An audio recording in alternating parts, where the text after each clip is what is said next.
Sergei Pavlovich established himself as the #1 contender in the heavyweight division, in my opinion, after dominating Curtis Blaydes last night en route to a first-round knockout. But even with that victory, I don't think we'll ever see him fight Jon Jones, and I'm going to explain in this video why. My name is James Lynch. Let's get into everything. Of course, Pavlovich needing just 3 minutes and 8 seconds to get it done over Curtis Blaydes, only the third fighter in Curtis Blaydes' career that has knocked him out, so very impressive accolades there. And again, Pavlovich has been on an absolute tear. 6 straight wins, all first-round finishes. It doesn't get much better than this. Pavlovich, in my opinion, I know Cyril Gane, I think technically the #1 heavyweight. It should be Sergei Pavlovich after last night's win. But the reason I don't think he fights Jon Jones is because I think Jon Jones is being very selective in who he's going to fight. The fact that we're not getting the fight with Stipe in July when it seems like Jon is ready to go, right? He didn't take any damage in that Cyril Gane fight. The fact that Jon's not fighting someone else tells me that Jon's being very selective on who he's going to have that first title defense against. And I think there's something to be said about fighting someone like Stipe, who you could argue is one of the best heavyweight fighters of all time.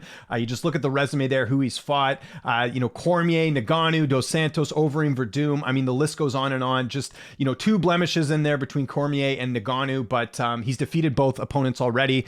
In the case of Cormier, actually defeated him twice. Ngannou, they're tied at 1-1, and we'll unfortunately never get to see the trilogy there. But I think that means a lot here for Jones, and I think that's also one of the reasons that Jones moved up to heavyweight is because there's a few big names in that weight class. One of them, Ngannou, we know has left the promotion. That's out of the equation. So really the only big name left for him is Stipe Miocic. And I know there'll be some fans watching this video saying, well, hey, Sergei Pavlovich's a big name. Look at, the viewership, the following. And I see it on YouTube. I know that Pavlovich does have a big fan base, very exciting, only 30 years old, which is very young for the heavyweight division. He's certainly got the makings of some star power in terms of just the aura and his fighting style and everything else, but he's not as big as Stipe Miocic. And I think Jon Jones knows that.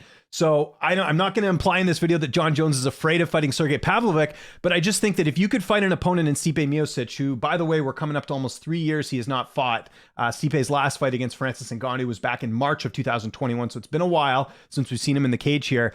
To me, Jones can fight Stipe, which is a bigger name, a bigger opponent, comes with bigger accolades than fighting someone who's as dangerous as Sergei Pavlovich. I just don't see the upside in Jon Jones fighting Sergei Pavlovich. Now, look, if you're a purist of the sport, if you're someone that, feels that merit is the way to go when it comes to booking fights, then absolutely Pavlovich should get the shot over Stipe Miocic. In fact, my good buddy MMA Joey, I know, just did a video on this talking about why they need to ditch the idea with Stipe Miocic and Jon Jones and go with Pavlovich and Jon Jones. And I agree with him here, but I also don't think it ever happens because, again, if you're Jon Jones, wouldn't you rather have an easier fight, so to speak, against Stipe, who's 40 years old and comes with a bigger name value, than fighting a really dangerous Russian here in Sergei Pavlovich? And this is something I talked about going into the Cyril Gane and Jon Jones fight, that Jon really hasn't fought like a big power puncher at heavyweight. He's fought a couple power punchers at light heavyweight. He's fought Glover Teixeira. He's got some knockout power. Cormier's got a bit of a punch too, but really true heavyweight power punchers, we have not seen him fight that. Like, we never got to see him fight in Ngannou. Even with Cyril Gane, Gane's had some knockout wins, but I wouldn't really put Cyril Gane in that category of, say, Ngannou or Derek Lewis or Pavlovich, right? We know that these guys have some serious power. So that's my big question in this fight is, if Pavlovich was to fight Jon Jones, could Jon take a punch from Sergei Pavlovich? I don't know. And I think Jones knows that too. And again, I think legacy is everything. And I think Jones knows that he can beat Stipe. He can go off into the sunset and become one of the greatest fighters of all time, if not the greatest fighter of all time. Again, I know there's a debate on that with the steroids and all that different stuff, the PEDs, I should say.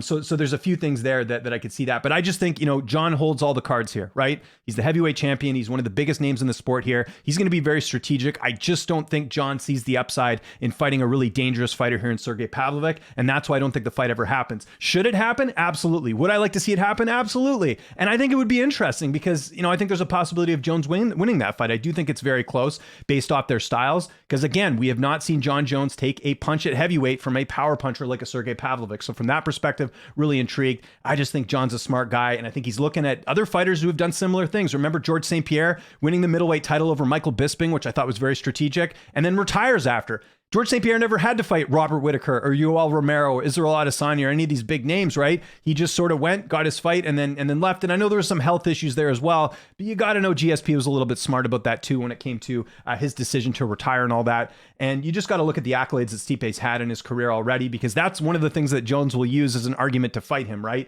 Is the fact that Stipe, number of title defenses, look at some of the names here, Hunt, Arlovsky, Overeem, Verdum, Dos Santos, Ngannou, and Cormier. I mean, he lost to Ngannou and Cormier, but he's also has wins over them too. So that's a pretty big resume that Jones would be taking away from if he's able to go out there and defeat Stipe.